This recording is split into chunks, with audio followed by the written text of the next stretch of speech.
मंदिर बन के तैयार हो रहा है, वहां जाने के लिए बुलावा चाहिए और दावते वलीमा उड़ाने के लिए बुलावा नहीं चाहिए। वहां पहले ही जाके बैठे रहेंगे। ये राजीव राय का समाजवादी पार्टी का खौफ है कि आपने लिस्ट अधूरी बताई, उन्होंने, मैं पूरा कर देता हूँ। प्रधानमंत्री जी 26 को, मुख्यमंत्री जी 27 को, गृह मंत्री जी 28 को, रक्षा मंत्री जी 29 को।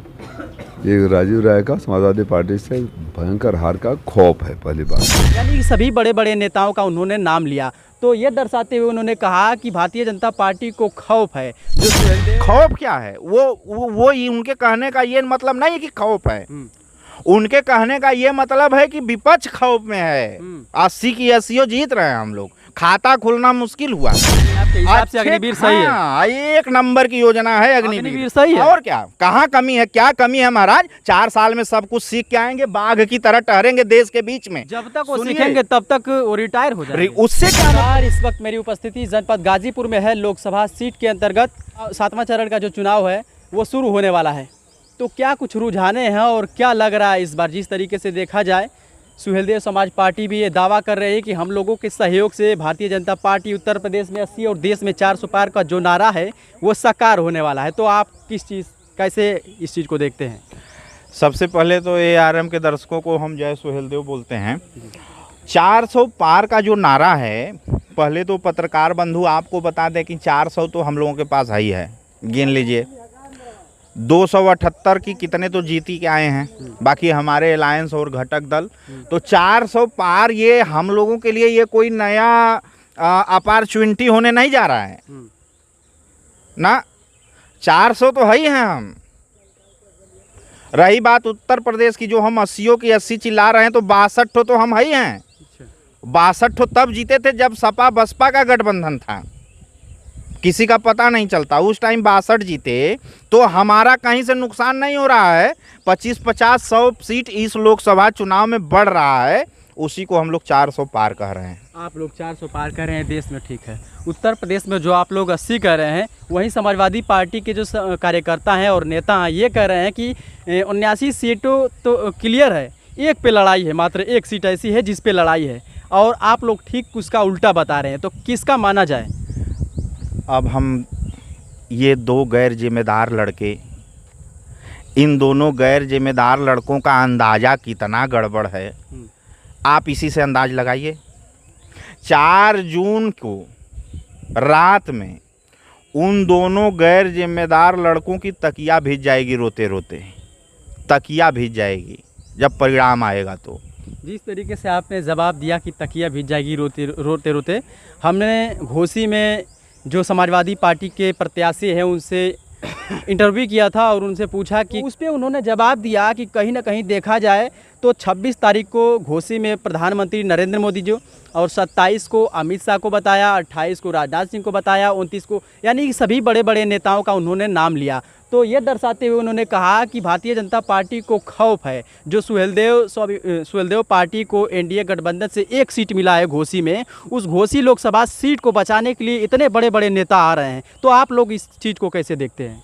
नहीं, वो सीट बचाने नहीं आ रहे हैं, वो तो प्रचार करने आ रहे हैं। उन लोगों का तो हर पूरे 543 सीट पे घूम घूम प्रचार कर रहे हैं। तो वो हमारे लोकसभा घोसी में भी आ रहे हैं, गाजीपुर भी आ रहे हैं, बलिया भी आ रहे हैं, मछली शहर भी आ रहे हैं, फूलपुर भी आ रहे हैं, प्रयागराज भी आ रहे हैं, मिर्ज़ापुर भी आ रहे हैं, सुल्तानपुर भी आ रहे हैं, सलेमपुर भी आ रहे हैं, देवरिया भी आ रहे हैं। कि खाली हमारे यहाँ घोसी में आ रहे हैं, वो तो काम है। वो तो हम लोग भी, हम यहाँ गाजीपुर नहीं खड़े हैं, गाजीपुर मुख्यालय पे हम खड़े हैं ना, तो हम चुनाव में ही तो घूम रहे हैं। यहाँ से शाम को घोसी चले जाएंगे, वहाँ घूमेंगे, तो वो प्रचार है। वो इसलिए थोड़ी ना कोई आ रहा है कि वो आपको बताए ना 80 की 80 हम लोग जीत रहे हैं। ये हमारे माननीय जी नरेंद्र मोदी जी, हमारे लगातार बड़े बड़े नेताओं का आगमन हो रहा है। तो इस चीज़ को देखते हुए उन्होंने कहा कि खौफ है। खौफ क्या है? वो उनके कहने का ये मतलब नहीं है कि खौफ है। उनके कहने का ये मतलब है कि विपक्ष खौफ में है। 80 की 80 जीत रहे हैं हम लोग, खाता खुलना मुश्किल हुआ है। ये कहने का मतलब है हमें कौन सा खौफ रहेगा? हमारी सरकार है, हमारी सरकार रिपीट होने जा रही है। हम क्यों खौफ में रहेंगे? हम क्यों भय में रहेंगे? खौफ और भय में तो विपक्ष रहेगा ना। हम तो सत्ताधारी हैं, फिर हमारी सरकार सीट निकल रहा है, राजीव राय का सीट घोसी से निकल रहा है, इसलिए वो कह रहे हैं कि खौफ है। लोग बड़े बड़े नेता हैं जो रोज आ रहे हैं। पत्रकार बंधु, मैं आपको लिख के दे सकता हूँ, 4 जून को का मतगणना स्थल पे मैं रहूँगा, आप भी रहेंगे ही। आप मेरा इंटरव्यू ले लीजिएगा। लोकसभा घोसी में INDI गठबंधन के प्रत्याशी को हम लोग 1.5 लाख से अधिक वोटों से हराएंगे, ये मैं लिख के दूंगा। आप इंडी बोलते हैं, इंडिया क्यों नहीं बोलते हैं? मैं नहीं बोलूँगा ना, इंडिया जो है वो मेरे देश को बोला जाता है, मैं INDI यही बोलता हूँ। तो पूरे देश का तो इसमें गठबंधन है, पूरे तो देश ये- का इसमें नाम, यानी कि शुभ संकेत है, और आप लोग नाम ही नहीं, देश का नाम रखना था तो इनको भारत रखना चाहिए ना। भारत से उन्हें क्या एलर्जी है? हमसे तो आपने पूछ लिया कि आप इंडी बोलते हैं, INDI बोलते हैं, इंडिया क्यों नहीं बोलते? तो आप उनसे पूछिए कि वो भारत क्यों नहीं रखे। जय बोलने में दिक्कत होता है, उनको वंदे मातरम बोलने में दिक्कत होता है, उन्हें प्रभु श्री राम का दर्शन करने में दिक्कत होता है। किसको दिक्कत होता है? जिससे आप वही बोले विपक्षियों को। किसको होता है? नाम वही बताइए। जो हमारे विपक्षी हैं, मैं नाम नहीं लूंगा, आप सोच लीजिए, अंगुली पे गिन लीजिए कौन कौन हमारा विरोधी है। नाम बताइए, तभी तो हम जानेंगे कौन। नहीं लेंगे, ऐसा जो तो जो कोई है राम नहीं। मंदिर नहीं गया सब हमारे विरोधी हैं। हम तो जितने लोगों से राम इंटरव्यू मंदिर किया, में गया। जितने लोगों से इंटरव्यू किया, हमने ने पूछा कि क्या आप राम को मानते हैं, आप राम का दर्शन करेंगे? सबका जवाब है कि हाँ, एक दिन करेंगे, राम हमारे दिल में है। और ऐसा लोग राम की जब बात होगी हाँ। तो जब बुलावा आएगा तब जाएंगे, और रोजा इफ्तार रोज उड़ाएंगे।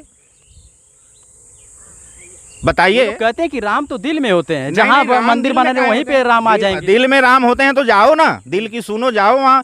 500 साल की प्रतीक्षा खत्म हुई है, प्रभु श्री राम जी का मंदिर बन के तैयार हो रहा है, वहाँ जाने के लिए बुलावा चाहिए, और दावते वलीमा उड़ाने के लिए बुलावा नहीं चाहिए। वहाँ पहले ही जाके बैठे रहेंगे।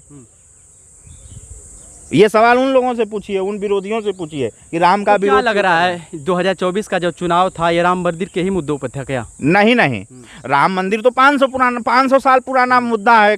और आपका देश चुनाव आजाद से हुआ पहले बनाया गया, 1947 चुनाव से पहले जिस तरीके से प्राण प्रतिष्ठा किया गया, तो इसका अहम कारण क्या अरे रहा? भैया, मेरे चुनाव से पहले अगर करना होता तो उसके पहले तो 4 चुनाव हुए, उस समय हो जाता। चुनाव से क्या मतलब है? मंदिर एक प्रतीक्षा थी हमारे देशवासियों की, जो राम में जिनकी आस्था है, वो 500 साल से 4-4, 6-6 पीढ़ियां जिनकी कुर्बान हुई हैं, उनके दिल में एक इच्छा थी कि अब प्रभु श्री राम की स्थापना उनके गृह में हो, गर्भगृह में हो। उस जनता के भावना का कदर करने के लिए जो है जल्दी में हुआ चुनाव। अगर चुनाव तो पहले ही करा लेते, चुनाव पहले करा लिए होते, उद्घाटन बाद में किए होते, या तो उद्घाटन पहले हो जाता, चुनाव बाद में होता। ये तो निर्णय लेना था इन्हीं लोगों युवा से बातचीत करते हैं, युवाओं का यही कहना होता है कि राम मंदिर तो बन गया, सम्मान है, ये कोर्ट का निर्णय था और कोर्ट के निर्णय से ये बना है।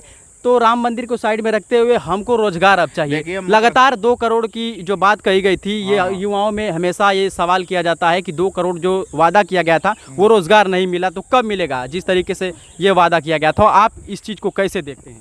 आज ये जो हमारे विरोधी हैं, ये जो चिल्ला रहे हैं बेरोजगारी, अगर इनकी सरकारों में रोजगार था तो ये बेरोजगारी भत्ता क्यों बांट रहे थे? बेरोजगारी भत्ता, रोजगार क्यों नहीं बांटे? ये क्या बात करेंगे? इनकी सरकारों में जो किया धराया है उसी का पाप आज जनता भी भोग रही है, जिसकी सत्ता है वो भी भोग रहा है। इसको सही होने में अभी 5 साल लगेगा। तो राहुल गांधी के मैनिफेस्टो में ये भी है कि अब युवाओं को सब्सिडी मिलेगा, महिलाओं को लाख एक रुपए। समय आज वो 10 किलो राशन देने लगे। अभी तक तो चिल्ला रहे थे 5 किलो राशन पे गुमराह कर रही है भारतीय जनता पार्टी पब्लिक को, अब 10 किलो देने लगे। यही राहुल दुगुना दे रहे हैं, दुगुना दे रहे हैं। तो राहुल गांधी सुनिए, दुगुना देंगे तो कहेंगे ही ना। अब तो जनता को भिखमंगा नहीं कहेंगे, जनता को भिखमंगा कह रहे थे वो लोग कि 5 किलो राशन पे जनता बिक गई है। ऐसा नहीं, जनता सब समझती है। कुछ नहीं तो 10 किलो कर दिए, 10 किलो पे नहीं। यही बेरोजगारी भत्ता 3500 रुपया छोड़ के भारतीय जनता पार्टी को जनता वोट दी थी। यही सपा सरकार 3500 रुपया दे रही थी। चुनाव के थोड़ा पहले भी 3500 रुपया आया था। राहुल गांधी का स्टेटमेंट था कि पर व्यक्ति 35 रुपया बहुत है रोज की इनकम। उस टाइम कहाँ मैनिफेस्टो था 8500 का?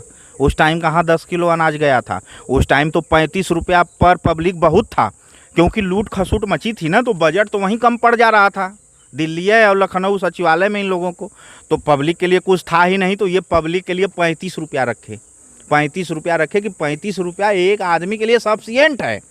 उस टाइम कहाँ था मैनिफेस्टो? अब जब तिरस्कार हो गया है, जब कोई लकड़ी से नहीं छू रहा है, तब 8500 रुपया महीना देंगे, 1 लाख रुपया कैश देंगे, ये देंगे वो देंगे। तब तो लाइट देते नहीं थे, बिजली तो देते नहीं थे, लाइट आती ही नहीं थी। लाइट आती थी घर के सामने, हम सोए रहते थे। हम लोग किसान परिवार से आते हैं। कोई आता था, भैया आज गेहूं में पानी बराबर के है, 2 बजे लाइन आई भैया, ठीक। अब एक तो खा के आदमी दिन भर थक के सोया, तबले दिमाग में दुगदुगी की 2 बजे लाइट आई, 2 बजे लाइन आई, गईली मोटर चलौली, स्टार्टर चलता ना हा घों घों करा था का भैया लाइन हाफ है, वही में लाइन हाफ आवे, वही में फूल आवे, वही में उल्टी आवे, लाइन उल्टी लाइन ही देखा। आज जब सरकार जौने दिन भाजपा का बनल, न उल्टी लाइन, न सीधी लाइन, न 2 बजे लाइन, 24 घंटा अच्छी लाइन। यानी कि भाजपा सरकार में सब हाँ हाँ सब सब रोजगार की बात जब कहा जा रहा है तो रोजगार पे आप लोग क्यों उल्टा सीधा सवाल कर रहे हैं? रोजगार और बेरोजगारी ये सब के जड़ पे प्रहार कर दी है भारतीय जनता पार्टी, जड़ से खत्म होने जा रहा है ये सब। आपको पता है जैसा कि यहाँ पे ये अग्निवीर की बात कर ले जाए, अग्निवीर से युवा परेशान है, अग्निवीर से युवा परेशान, कोई नहीं परेशान है। आप जवाब वो चंद मुट्ठी भर जो विरोधी लोग हैं वो हरदम परेशान रहेंगे। अग्निवीर क्या, अभी उठा के उसी मिलिट्री की नौकरी को मैं 40 वर्ष कर दूं और सैलरी 2 लाख महीना कर दूं और अवधि नौकरी की अवधि 40 वर्ष कर दूं, तब भी ये सब चिल्लाएंगे। आप समझिए, आप स्ट्रेटेजी समझिए, तब भी जिस तरीके से कि 40 साल के खटी, 40 साल के मिलिट्री में रही, मर जाई, वो तो घर में ना पाई, कोई नहीं रहेगा। ये अंदाजा लगाइए, जैसे अंदाजा लगाइए कि जब 20 साल का युवा है और 40 साल नौकरी करेगा तो 60 साल यानी कि वो वृद्ध हो जाएगा। तो हम ये बात करें कि जो 15 साल की नौकरी थी और 20 साल का युवा है, 35 साल के साल में वो रिटायर होके आ रहा है, तो उसको पेंशन भी चाहिए। जबरदस्ती आप अच्छी योजनाओं को नहीं दबा सकते। मैं बता रहा हूँ, आज ये जो विरोधियों का दिन दूना रात चौगुना जो रसातल में जाने की स्पीड है, जो रसातल में दिन दूना रात चौगुना ये जा रहे हैं, ये विरोधी इसीलिए तो जा रहे हैं कि अच्छे कामों का विरोध कर रहे हैं। यानी आपके हिसाब से अग्निवीर सही है? हाँ, 1 नंबर की योजना है अग्निवीर, सही है। और क्या, कहाँ कमी है, क्या कमी है महाराज? 4 साल में सब कुछ सीख के आएंगे, बाघ की तरह टहरेंगे देश के बीच में। जब तक वो सीखेंगे तब तक वो रिटायर हो जाएंगे। उससे क्या मतलब होता है यार? उनको कोई बंदिश है? वो रिटायर कहाँ, वो तो वहां से आके नौकरी करे ना। 15 साल बाद जब रिटायर होते थे पहले, तब वो तो आके सब नौकरी करते थे। अब तो 4 साल बाद आ रहे हैं और अच्छी नौकरी करेंगे। एक घर अच्छा सा न बनवा सकेंगे, ना बहन का शादी कर पाएंगे। आप कह रहे हैं कि अच्छी नौकरी। भाई साहब, वो दूसरों की मदद करेंगे, वो अपना घर बनवाना, अपनी बहन की शादी नहीं, दूसरों की बहन की शादी में भी मदद करेंगे। आप क्या समझ रहे हैं उसको? उसमें 20 से 25 लाख रुपए की ही वो कमाई कर सकते हैं। आप 25 लाख रुपए को क्या समझ रहे हैं? 25 लाख रुपया जो है 4 साल में, क्या समझ में आ रहा है आपको? वो हल्की योजना समझ में आ रही है? आप इस पे फिर से विचार करके अगले इंटरव्यू में हमसे सवाल करिएगा कि अग्निवीर योजना जो है वो सफल योजना है या नहीं है। 4 साल में 25 लाख रुपए का पैकेज आपको क्या समझ में आ रहा है? कहाँ से कम लग रहा है? उसके आपका सवाल ये है कि वो आके घर बैठ जाएंगे, यही लग रहा है ना? कोई बात नहीं, आप क्या घर ना बैठिए, आप पैसा कौड़ी लेके आएंगे ना वहां से, 10, 20, 25 लाख मिल रहा है ना, आप उससे व्यवसाय करेंगे, आपको सब कुछ नॉलेज हो जाएगी, गोली कैसे चलती है। पैसा जोड़ा जा रहा है तो 25 लाख हो रहा है और उसमें उसको 4 साल घर का जीविका भी चलाना है। 25 साल सुनिए, मैं बता रहा हूँ, 25 लाख रुपए को 4 साल में बांटिए, पर साल करीब आ गया 6 लाख रुपया पर साल। 6 लाख को पर मंथ में बांटिए, 50,000 महीना होता है पत्रकार बंधु। अब इससे ज्यादा सफाई नहीं दे पाएंगे। कटने के बाद हमने बताया, लेकिन 4 साल। और नेताजी एक और बात, 4 साल में 25 एक और बात है, इससे बढ़िया योजना हो नहीं सकती। अग्निवीर में जब तक वो सेवा के दौरान है तब तक शादी नहीं कर सकता है। क्यों करेगा शादी? शादी को वही 4 साल में बियाह शादी, लड़का बच्चा 6 बरस करने लगेगा तो 4 साल बॉर्डर कौन अगोरेगा? नियम कानून भी तो होता है ना। 15 साल के नौकरी में 5 साल बियाह करेगा? बियाहवा तो हफ्ता 10 दिन करेगा ना। वहां पे जो नौकरी है ना, वो नौकरी मान के नौकरी नहीं होती। ये पत्रकारिता जो आप कर रहे हैं ये नौकरी नहीं है, ये जिम्मेदारी होती है। आपकी जिम्मेदारी है निष्पक्ष रहें और सबका दिखाएं सब दूसरे को। तो वहां पे वो नौकरी मान के नहीं है। नौकरी मानेंगे तो तमाम कंट्रोवर्सी होगा। वो एक देश की सेवा है, सेवा समझ के सेवक भाव से जाते हैं वहाँ लोग, वहाँ कोई नौकरी नहीं है। जी हाँ, यानी आपके हिसाब से अग्निवीर सही है, 1 नंबर की योजना है। तो चलिए, जिस तरीके से नेताजी ने जवाब दिया, कहीं ना कहीं ये प्रतीत होता है कि इनके हिसाब से जो योजना है अग्निवीर वो सर्वश्रेष्ठ और बेस्ट है। आपका क्या विचार है कमेंट सेक्शन में ज़रूर बताइएगा। बहुत बहुत धन्यवाद।